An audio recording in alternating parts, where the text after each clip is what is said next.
यीशु के जन्म के समय 3 मंजूशी आए थे और उन लोगों ने यह पूछा हेरोदियस को, वह कहाँ है जो यहूदियों का राजा जन्मा है। लेकिन अब यीशु मसीह के बलिदान के समय पिलातुस ने यीशु मसीह के क्रूस के ऊपर एक दोष पत्र लगाई और उस पे सारे लोग देख सकते थे, क्योंकि 3 भाषाओं में यह पत्र लिखा हुआ था, यीशु नासरी यहूदियों का राजा। यह लिखकर पिलातुस ने घोषित किया कि यीशु मसीह सचमुच यहूदियों का राजा था, क्योंकि उनको लगा था कि यह सच में एक अद्भुत मनुष्य है। एक दिन यीशु आएगा बादलों पे, उस दिन जब वह उतरेगा तो उनके वस्त्र पे और उनके जांघ पे एक नाम लिखा हुआ होगा। वह केवल यहूदियों का राजा ही नहीं, उसके जांघ पे लिखा होगा राजाओं का राजा, प्रभुओं का प्रभु।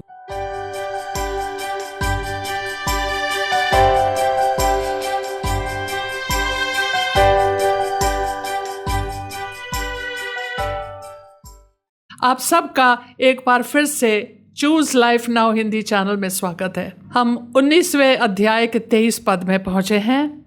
तो आइए, जब सैनिक यीशु को क्रूस पर चढ़ा चुके तो उसके कपड़े लेकर 4 भाग किए, हर सैनिक के लिए 1 भाग, और कुर्ता भी लिया, परंतु कुर्ता बिन सियन ऊपर से नीचे तक बुना हुआ था। इसलिए उन्होंने आपस में कहा, हम इसको ना फाड़ें, परंतु इस पर चिट्ठी डालें कि यह किसका होगा।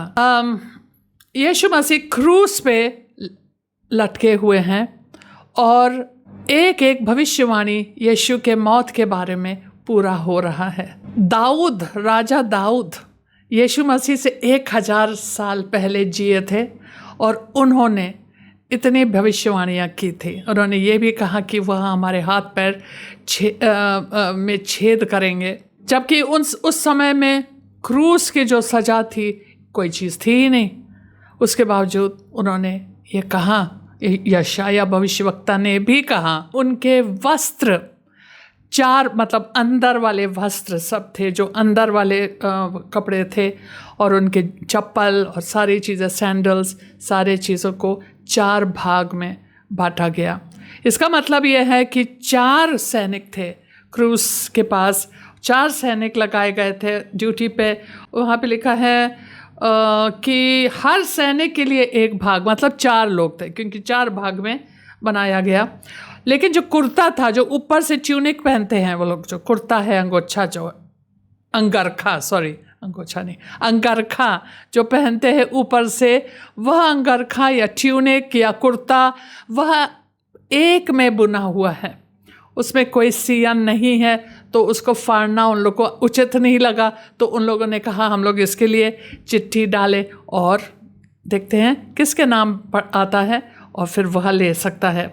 इससे यहाँ पे लिखा है कि पद संख्या 24 में, यह इसलिए हुआ कि पवित्र शास्त्र में जो कहा गया है वह पूरा हो, उन्होंने मेरे कपड़े आपस में बांट लिए और मेरे वस्त्र पर चिट्ठी डाली। यह भजन संहिता 22 के 18वें पद है।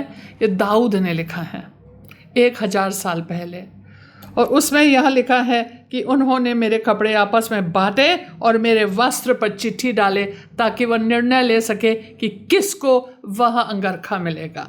अतः सैनिकों ने ऐसा ही किया। यीशु के क्रूस के पास उसकी माता और उसकी माता की बहन, क्लोपस की पत्नी मरियम और मरियम मगदलीनी खड़ी थी। यहाँ पे बताया जा रहा है कि क्रूस के निकट कोई चेले नहीं थे सिवाय यूहन्ना के, जिसने यह सुसमाचार लिखी है। उसके अलावा कोई नहीं था। जैसे यीशु ने कहा तुम हमें छोड़ के चले जाओगे, लेकिन केवल स्त्री थी। और यह स्त्रियों के लिए एक बहुत गर्व की बात है कि यीशु के मरते समय पे और उसके पुनरुत्थान के समय पे दोनों टाइम स्त्री ही थी। उनमें से एक उनकी अपनी माता और एक माता की बहन। लोग कहते हैं, मार्कुस में लिखा है शायद कि उसका नाम सलोमी है, और एक जगह लिखा है जबदी के पुत्रों की माँ, है ना, मतलब कि यूहन्ना और याकूब की माँ। और उसके अलावा क्लोपस, जिसको हम देखते हैं लूका के 24 अध्याय के 18 पद में, जब यीशु मर गए तो शिष्य बहुत उदास होकर के निराशा के साथ वो लोग चल रहे थे और वो लोग इम्माउस गांव तक जा रहे थे और यीशु उन लोग के साथ आके बातचीत करने लगा। उनमें से एक क्लोपस था। क्लोपस की पत्नी मरियम, उसका नाम भी मरियम था, और फिर मगदलीनी की भी मरियम। 3 मरियम थे, 4 औरतें का नाम दिया गया है और उनमें से तीन मरियम थी, और ऑफ कोर्स यूहन्ना थे। जब यीशु ने अपनी माता और उस चेले को, मतलब यूहन्ना को, जब यीशु ने अपनी माता और उस चेले को जो कि यूहन्ना है, जिससे वह प्रेम रखता था, पास खड़े देखा तो अपनी माता से कहा, हे नारी, देख यह तेरा पुत्र है। तब उसने चेले से कहा, यह तेरी माता है। और उसी समय से वह चेला उसे अपने घर ले गया। यीशु क्रूस पर 9 बजे चढ़ाए गए और 9 और 12 बजे तक 3 घंटे के अंदर उन्होंने 3 शब्द बोली, और ये तीनों शब्द उन्होंने बेसिकली दूसरों के से बोली। पहला उन्होंने कहा, दूसरे के लिए सोच रहे थे। बेसिकली ये सारे शब्द जो वो बोल रहे थे वो दूसरों के लिए सोच रहे थे। सबसे पहले उन्होंने कहा, हे पिता, इन सबको क्षमा कर, क्योंकि वह नहीं जानते कि वह क्या कर रहे हैं। लूका 23 में एक बार फिर से उन्होंने, जो उनके दाहिने हाथ जो चोर था, डाकू था, उनसे उन्होंने कहा, हे प्रभु, जब तुम अपने राज्य में प्रवेश करे तो मेरी सुधि ले। तो उन्होंने कहा, मैं तुम्हें सच सच कहता हूँ, आज तो मेरे साथ स्वर्गलोक में होंगे। और फिर यह चीज़ वह अपने माता को देखता है और उनके मन में यह बात उठी होगी कि मेरे माँ को कौन देखेगा। वैसे हम लोग को पता है बाइबल से कि वचनों से कि यीशु मसीह के और भी भाई बहन थे, माता मरियम के और भी बेटे थे, बेटियां थी। लेकिन हमें यह भी पता है यूहन्ना 7 से कि वह खास यीशु पे विश्वास नहीं करते थे। सो हो सकता है धीरे धीरे अब तो वो मारे जा रहे और विश्वास नहीं करेंगे, थोड़े देर लगेगा। सो वह चाहते होंगे कि यूहन्ना जो वहाँ पे थे, यूहन्ना उनकी माता को देखे, क्योंकि हमारे क्रिस्तीय परिवार ज़्यादा महत्व रखता है कि हम अपने खून के जो हमारे जो रिश्तेदारी हैं उनसे ज़्यादा, क्योंकि हमारा जो रिश्ता है और भी गहरा रिश्ता है। अगर हम परमेश्वर के परिवार के सदस्य हैं तो उनको अच्छा लगा कि हम यूहन्ना को सौंप दें अपनी माँ को। उन्होंने उनसे कोई निर्देश नहीं दिया, कुछ बताया नहीं, ये करो, घर ले जाओ, कुछ नहीं कहा। कहते ये तेरी माँ है। और माँ से कहा, हे नारी, ये तेरा पुत्र। मतलब कि मैं जा रहा हूँ, लेकिन अब यूहन्ना आपका पुत्र है। और उसी समय से वह चेला उसे अपने घर ले गया। और वचन 28, इसके बाद यीशु ने यह जानकर कि अब सब कुछ पूरा हो चुका, इसलिए कि पवित्र शास्त्र में जो कहा गया वह पूरा हो, कहा, मैं प्यासा हूँ। यह भी भजन संहिता 22 में और पद संख्या 15 में मिलता है हमें। भजन संहिता 22 और पद संख्या 15, मेरा बल टूट गया, मैं ठीकरा हो गया और मेरा जीभ मेरे तालू से चिपक गई, और तू मुझे मार कर मिट्टी में मिला देता है। मेरी जीभ मेरे तालू से चिपक गई। अब यीशु मसीह वहाँ क्रूस पे है और इस गर्मी में सबसे पहले उन्होंने इतना पसीना बहाया होगा क्रूस उठाते, क्योंकि गर्म मौसम भी गर्म था, और वहाँ पे वह चलते हुए अपने क्रूस उठाते हुए इतना खून बहाया गया है, फिर इतना पसीना बहाया गया है, पानी उसने पिया नहीं। और जब वह क्रूस पे लटके हुए 3 घंटे, अभी 3 घंटे पूरे हो गए, उनकी मौत होती है 3 बजे, ठीक है, और वह क्रूस पे चढ़ाया गया 9 बजे, 6 घंटे लटका है वहाँ पे। वहाँ बहुत ही प्यासा होगा इस समय, प्यास से वह जल रहा होगा। और मुंह उसका बिल्कुल सूख गया है और जीभ उसका तालू पे चिपक गया है और वह एक और शब्द बोलना चाहता है। तो उन्होंने कहा मैं प्यासा हूँ। फिर इस बार वह प्यासे थे और एक आखिरी शब्द बोलना चाहते थे। तो वहाँ सिरका से भरा हुआ एक बर्तन रखा था, अतः उन्होंने सिरके में भिगोए हुए स्पंज को जूफे पर रखकर उसके मुंह से लगाया, होठों को गीला किया उससे, वह दाखरस से। हो सकता एक बूंद अंदर भी गया हो, क्योंकि उस यीशु का मुंह खुल गया। जब यीशु ने वह सिरका लिया, मतलब थोड़ा होठों पे भी और मुंह में भी गया होगा, तब थोड़ा उनका जीभ जो चिपका हुआ था खुल गया होगा।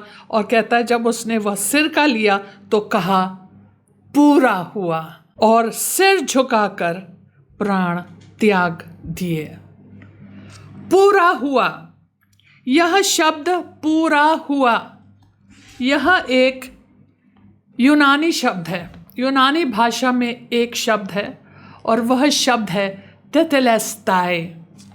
एक शब्द जिसके कई मायने। तेतेलेस्ताई का मतलब है सब पूरा हो गया है, और वह यह घोषित करना चाहता था अपने पिता के लिए, स्वदूतों के लिए, मनुष्यों के लिए और शैतान के लिए कि पूरा हो गया।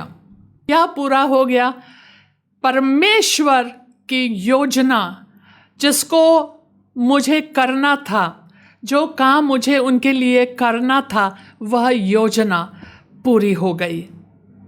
जो काम मुझे उनके लिए करना था मैंने वह काम पूरा कर लिया।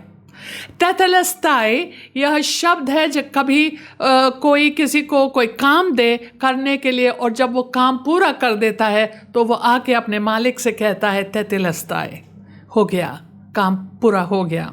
वह एक चित्रकार भी इस्तेमाल कर सकता है। मैंने इसके बारे में बहुत पहले पढ़ा था, क्योंकि मैं भी चित्र बनाती हूँ, पेंटिंग्स करती थी। मेरे पास अब टाइम नहीं है करने के लिए, लेकिन मैं करती थी। और जब आप पेंटिंग कर रहे हैं, कोई चित्र बना रहे हैं, तो उस समय आपका सबसे कठिन निर्णय यह होता है कि मैं कब इस चीज़ को समाप्त करूँ, कब ये काम पूरा हो गया है, कब ये पेंटिंग पूरा है। इसके बाद हम कुछ और ज़्यादा करें तो वह बिगड़ भी सकता है।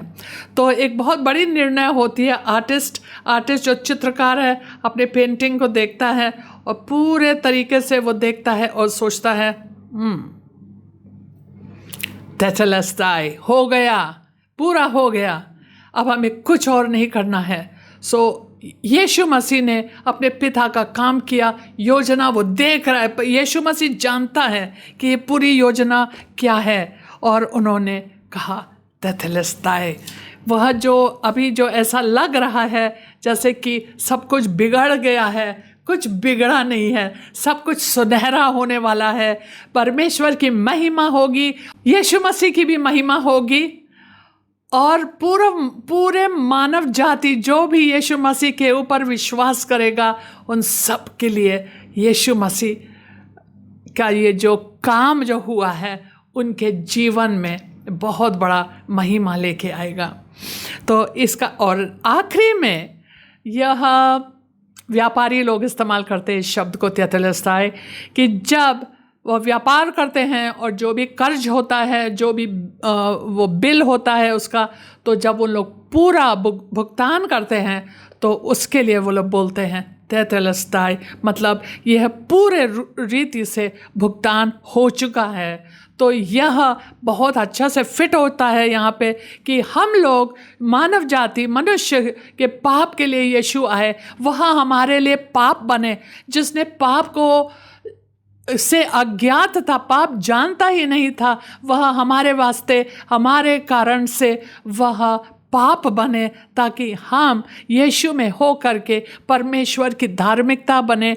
और जो कर्ज मुझे परमेश्वर, अब मेरे पापों के लिए जो कर्ज था, जो हम नहीं अदा कर सकते थे, हमारे पास कुछ है नहीं कि हम अदा कर पाएँ, वह कर्ज को यीशु मसीह ने अपने ऊपर ले करके उस कर्ज को पूरा कर दिया।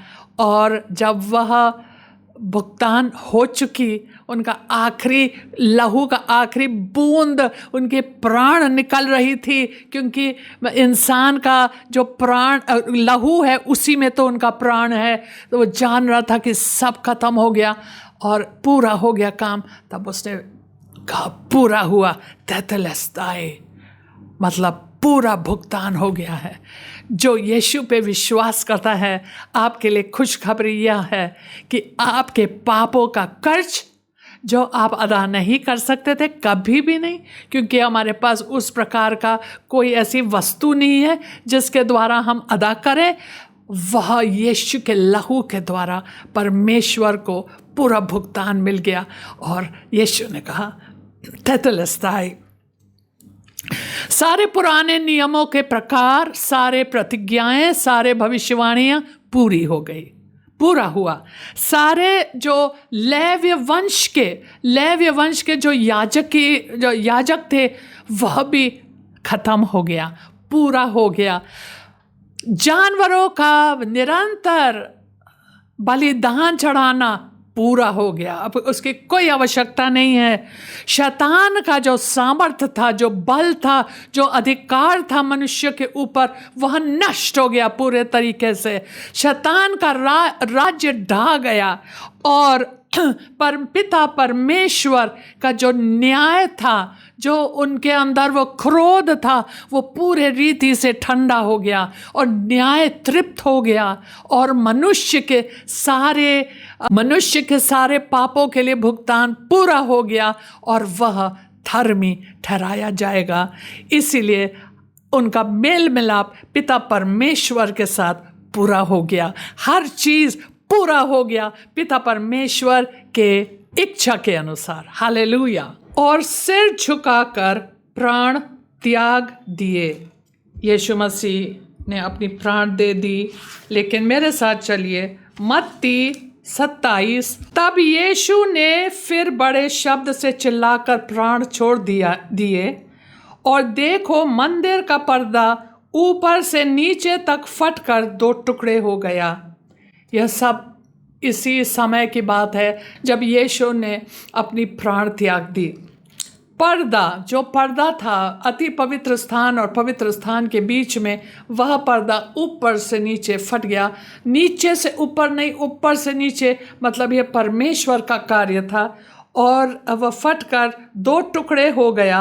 वही लोग जो यीशु को ठट्टे में उड़ा रहे थे, उनके बारे में मजाक कर रहे थे, अब वो कांपने लगे क्योंकि ये सारी चीज़ें होने लगी।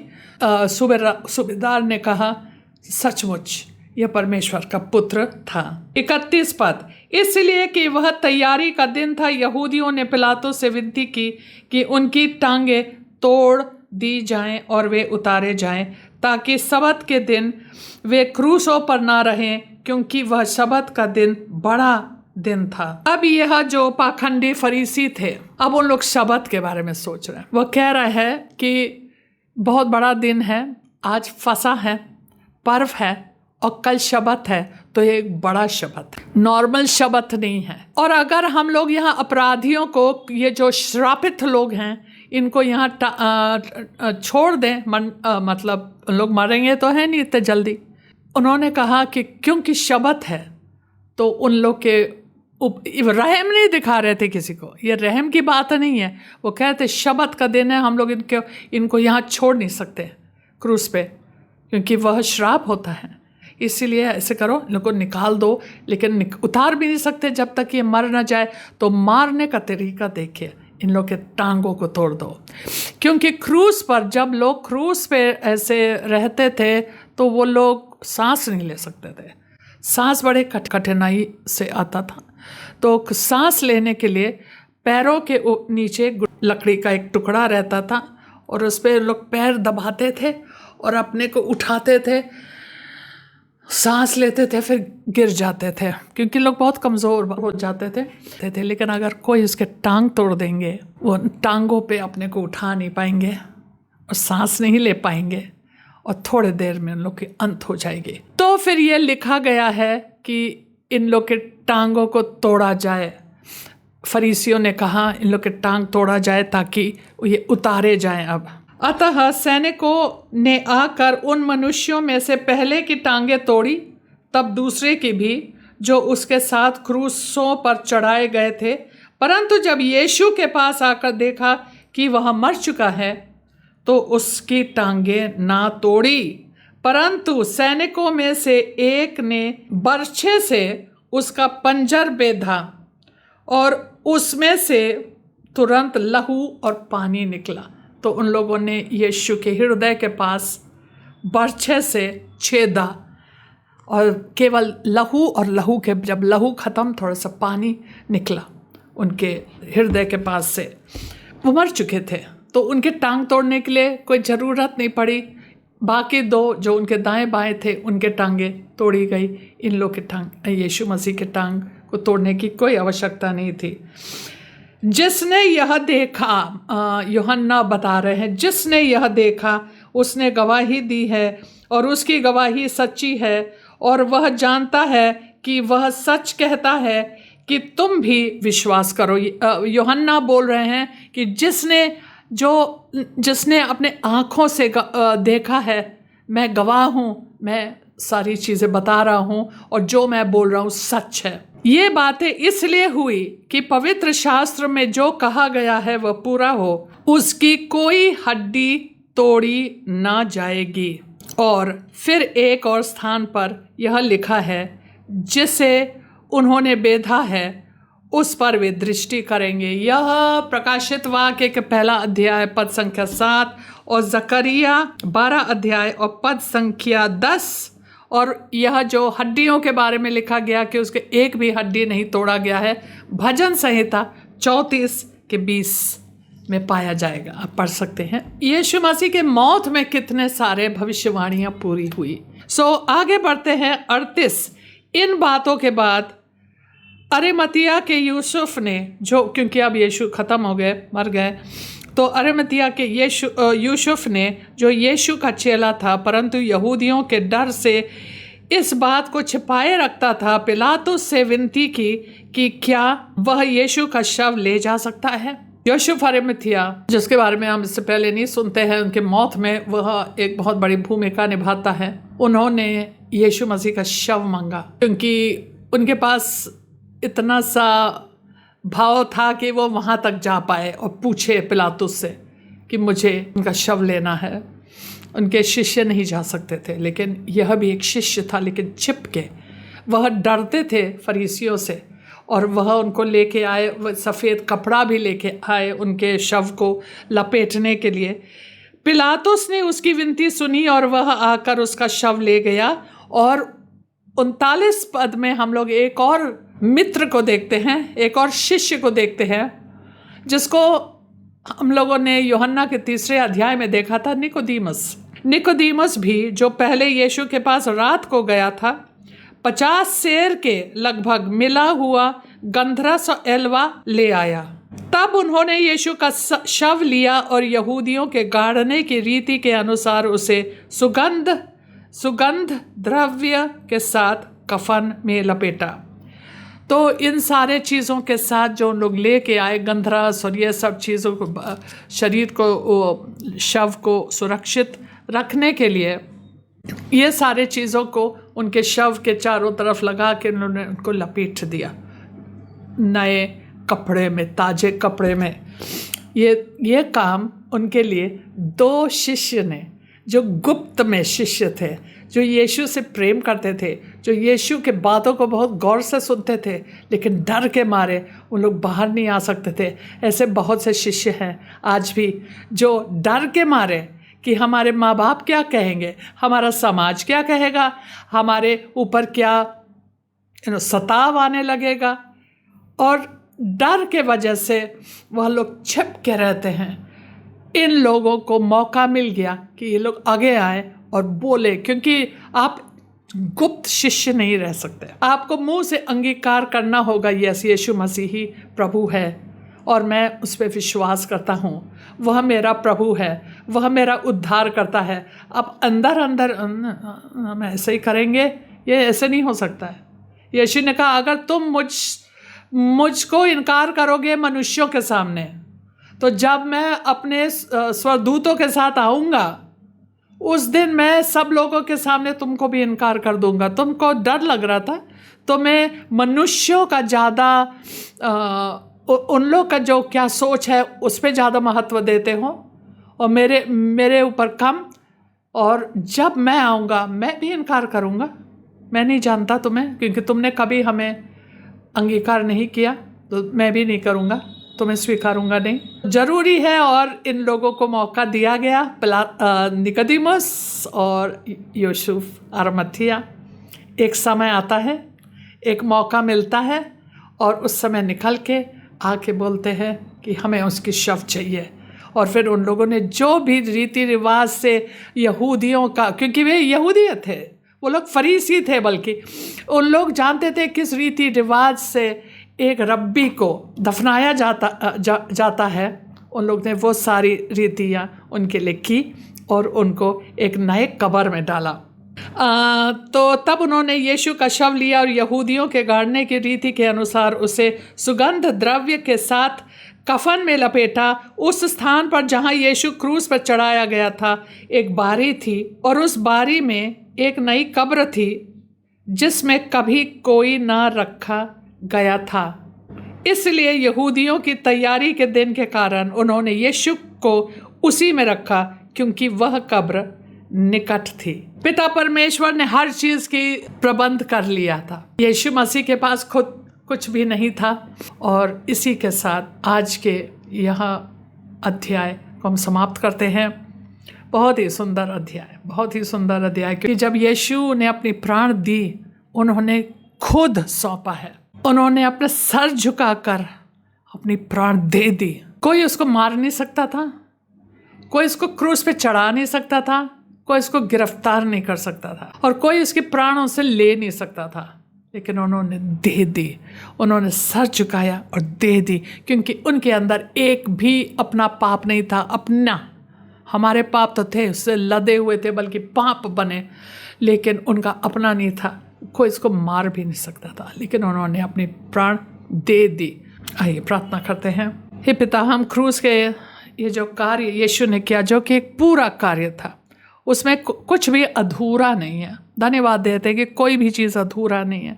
मानव जाति के सारे जो पतित जो हमारी जो दशा है, उसमें कोई ऐसी चीज़ नहीं है जो यीशु मसीह के दुख भोग से और उसके मौत से पूरा नहीं हुआ। उन्होंने हमारे लिए सारी सुविधा दी।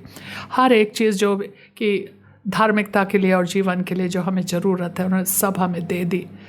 हमें पिता परमेश्वर के संतान बनने का अधिकार भी दे दिया जब हम विश्वास करते हैं उनके ऊपर। और हम प्रभु यीशु मसीह, हम उस क्रूस के लिए धन्यवाद देते हैं आपके, जहाँ पे आपने हमारा सारे कर्ज को मिटा दिया, शैतान को हमेशा हमेशा के लिए उसका मुंह बंद कर दिया, और सारे शासकों और अधिकारियों को निरस्त कर दिया, और उनके एक सार्वजनिक प्रदर्शन कर दिया, उनका एक मजाक खुल्लम खुल्ला तमाशा बना दिया और उस पर विजय प्राप्त किया। हमेशा के लिए हम उनके अधीन कभी नहीं रह सकते हैं। अंधकार की शक्तियों के हम अधीन नहीं हैं, लेकिन हम परमेश्वर के पुत्र के राज्य में प्रवेश कर चुके हैं। हम अपने जीवन से आपको हमेशा महिमा देते रहे। ये प्रार्थना हम यीशु मसीह के नाम से मांगते हैं। आमीन। आप सबको जय मसीह।